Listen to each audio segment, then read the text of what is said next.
Excuse me sir. Interview तुम लोगे? जी sir. क्या नाम है तुम्हारा? शिवाजी राव।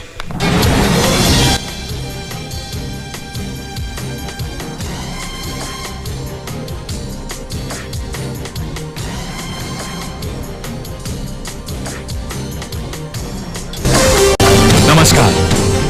आज हमारे सामने जो गेस्ट है उन्हें किसी इंट्रोडक्शन की जरूरत नहीं है। उन्हें न सिर्फ आप और हम जानते हैं बल्कि सारी दुनिया उनसे परिचित है। नमस्ते। नमस्ते।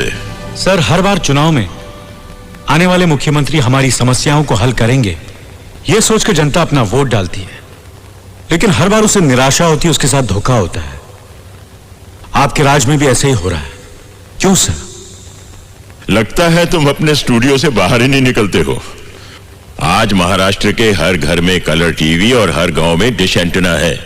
कोने कोने में एसटीडी और आईएसटी के बूथ लगे हुए हैं। इंटरनेट है। हर आदमी के पास अपनी अपनी गाड़ी है। आज हर आदमी पांव में जूता पहनता है, हाथ में घड़ी लगाता है, एसएल वर्ल्ड जाता है, मैकडोनल्ड में खाना खाता है। लोगों का स्टैंडर्ड ऑफ लिविंग इतना ऊंचा हो गया है और मैं दावे से कह सकता हूं कि पिछले 15 सालों में एक भी आदमी भूखमरी से नहीं मरा। कोई किसान मैकडोनल्ड का बर्गर तो क्या 2 वक्त की रोटी नहीं खा पाता। कोई मजदूर कार में नहीं घूमता बल्कि कड़ी धूप में पत्थरों पर अपनी एड़ियां रगड़ता है। अमीर और अमीर होता जा रहा है और गरीब सड़क पर आ गया है।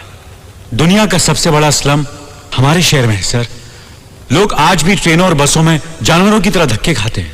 राशन की दुकानों पर घंटों लाइन में खड़े रहते हैं। बच्चे अभी भी सिग्नल पर भीख मांगते हैं। उंगली उठाने वाले उंगली उठाते ही रहेंगे। तुम्हें मालूम है, मेरे सीएम बनने के बाद स्टेट में पढ़े लिखों की संख्या 64.8% हो गई है। केरला और मिजोरम में 90% है। इंडस्ट्री के मामले में महाराष्ट्र नंबर 1 है। क्राइम में भी नंबर 1 है। अब सिर्फ 35.8% लोग गरीबी की रेखा के नीचे हैं। पंजाब में 11.7% उसके नीचे है। और आज भी यहाँ गांव में एक आम आदमी की एवरेज इनकम सिर्फ 3 रुपया प्रतिदिन है। मिस्टर शिवाजी राव, पहले अपने आंकड़े साफ करो और फिर बात करो। सर, ये वर्ल्ड इकोनॉमिक फोरम रिपोर्ट, ये IMF रिपोर्ट, ये human rights commission, amnesty international और ये world bank report. World bank का कहना है सर, जो कर्ज उन्होंने आपकी सरकार को दिया था वो पब्लिक तक पहुंचा ही नहीं। उसे आपके मिनिस्टर्स खा गए, इसलिए उन्होंने अपना अगला इंस्टॉलमेंट कैंसिल कर दिया। तुम्हें पता नहीं है बेटे, वर्ल्ड बैंक ने ऐसी शर्तें रखी थी कि सारी स्टेट गिरवी हो जाती। क्या शर्तें थी सर, जरा खुल के बताएंगे? वो तुम्हें बताने की जरूरत नहीं है, मैं जनता को बता दूंगा। जनता आपको देख रही है, सुन रही है। यहां बताइए, वर्ल्ड बैंक ने इंस्टॉलमेंट कैंसिल क्यों की? वो ऐसे नहीं बता सकता। पूरा पुलिंदा है 1000 पन्नों का। एनेक्स्चर ABCD करके 18 सेक्शन है। सेक्रेटेरिएट में मिलता है, 15 रुपए खर्च करके ले आओ और सबको सुनाओ। अगला सवाल। सर, पॉलिटिक्स में आने से पहले आपका फैमिली बैकग्राउंड क्या था? हमारा परिवार बहुत गरीब था। हम लोग खेती बाड़ी करते थे। अभी आपकी तनख्वाह कितनी है? क्या? सैलरी, तनख्वाह?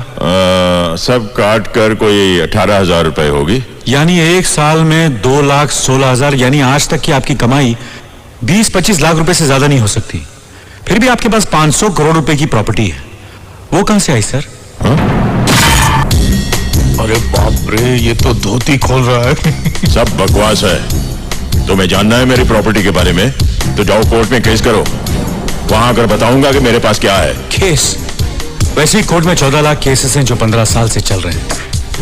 हर्षद मेहता का केस अभी तक चल रहा है। बॉम्ब ब्लास्ट वाले बाइज्जत बरी हो गए। एक औरत का रेप केस, जब उसका नंबर आया तो उसे मरे हुए 5 साल हो चुके थे और आप कहते हैं केस करो। ये याद है सर? हाँ, देखा है कहीं। ये आपका इलेक्शन मैनिफेस्टो है। ओह हाँ, याद आया, मैंने ही तो छपवाया था। हम जाति और अपराध रहित समाज की स्थापना करेंगे। समाज में कानून और व्यवस्था लाएंगे। औरतें फिर से सड़कों पर खुलेआम चल सकेंगी। घर घर में बिजली, पानी, राशन होगा। पूरी शिक्षा मिलेगी। महंगाई जाएगी। खुशहाली आएगी। वो खुशहाली आएगी की बजाय जाएगी छप गया था। मैंने उसे ठीक करवाया था, मुझे याद है। ये सब हुआ है? क्यों नहीं हुआ है? आप कहते हैं कि कानून और व्यवस्था लाएंगे, लेकिन उस कानून की धज्जियां उड़ाने वाले ही आप हैं।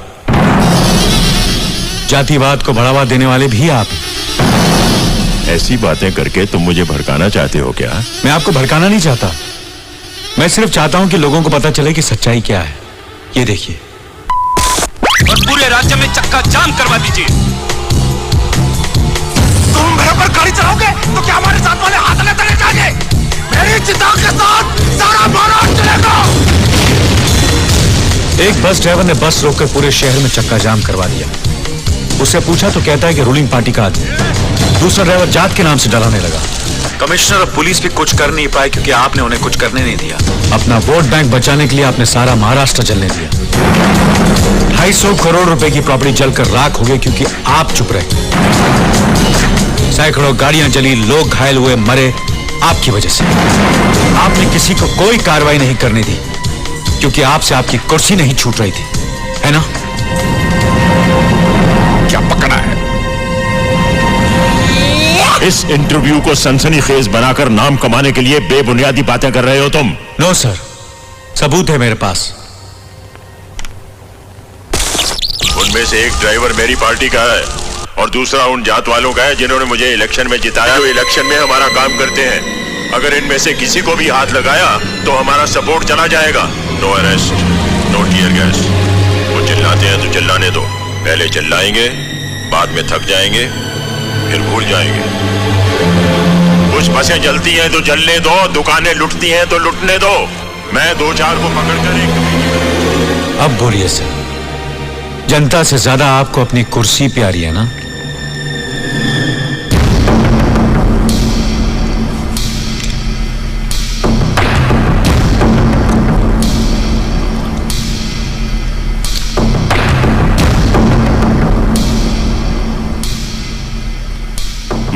बोलिए सर, क्या हुआ? What's happening?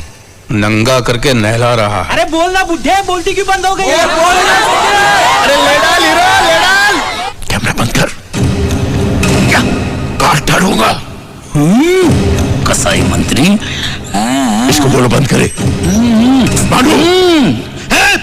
हटो, बंद करो उसे, बंद कर कैमरा, बंद कर, बंद। साले बंद कर, नहीं तो मैं तेरी को बताऊं। अबे साले सुनाई नहीं दे रहा तुम लोगों को? बंद करो ये, बंद करो। एक गलियां बंद करो इसे, नहीं तो तेरा पूरा जंगल काट दूंगा। एक झाड़ नहीं बचेगा, झाड़ नहीं के लिए बंद सबका। अरे यार जरा कैमरा कंट्रोल रूम की तरफ घुमाइए, आपको चप्पू दिखा रहा है यार। चलो जी हम उसको दिखा देते हैं। Please cool down. कूल को पीछे डाल के कूल वो कैमरा लेके यहाँ आ रहा है। बंद करो ये, बंद करो। अबे चप्पल नीचे कर, ये असेंबली नहीं है। अरे इनको बोलो ना, ये लोग क्यों बंद कर रहे हैं? बेवकूफ, ये लाइव टेलीकास्ट से लाइव क्रिकेट मैच की तरह सारे देश की जनता देख रही है। चप्पल नीचे कर। मैं भी दिख रहा हूँ क्या? तू दिख रहा है, तेरा चप्पल दिख रहा है और चप्पल में लगा गोबर भी दिख रहा है। गोबर प्रसाद, ये साले को एमपी बनना है। आइए साहब, ये लाइट लीजिए। ये एक बार चप्पल दिखाइए प्लीज। चप्पल कहाँ की थी? कोल्हापुर की थी या लखनऊ की थी जी? दादा बहुत हो गया इंटरव्यू, चले? अच्छा तो इंटरव्यू खत्म ना? जय Hind. Excuse me sir, live telecast चल रहा है, लोग देख रहे हैं। लोगों को उनके सवालों का जवाब अभी तक नहीं मिला। बैठ जाइए प्लीज।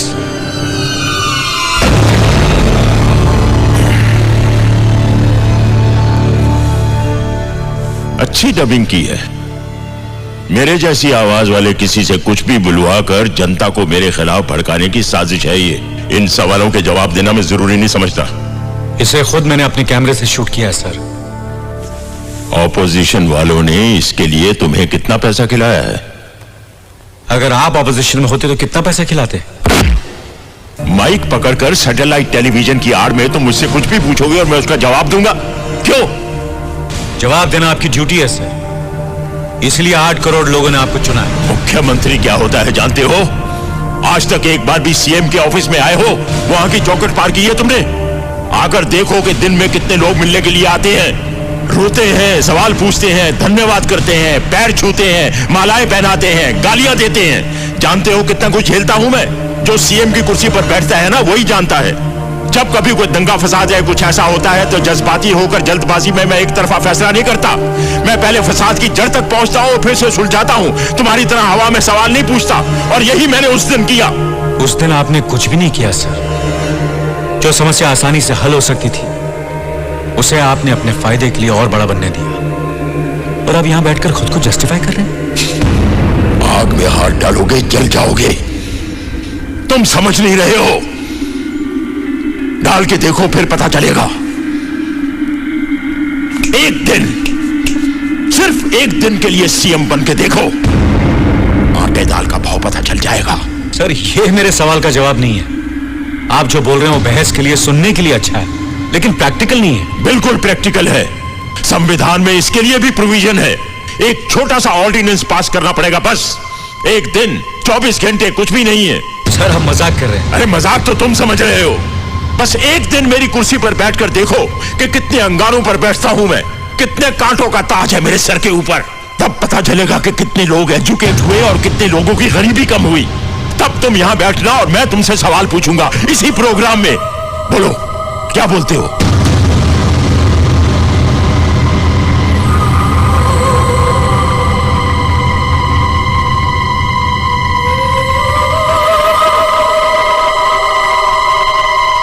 ये सीएम साहब क्या कर रहे हैं? वनडे मैच खेल रहे हैं सीएम की कुर्सी का।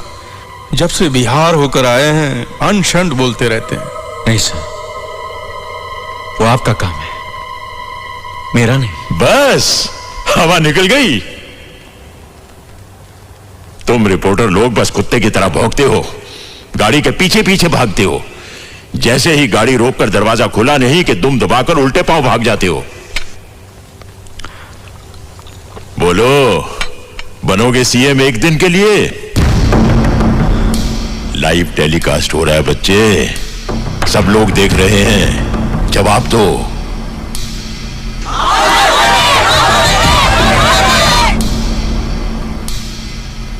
या इंटरव्यू खत्म करें?